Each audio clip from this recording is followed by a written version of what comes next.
Discipline, on the other hand, is about making tough choices. It's about saying no to unnecessary expenses and yes to your savings goal.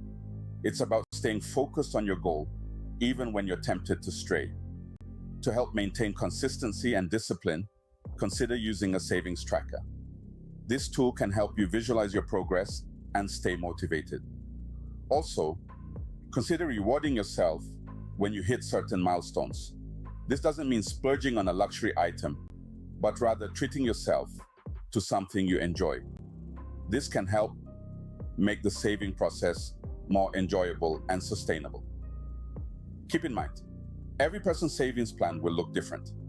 It's about finding what works best for you and your unique financial situation.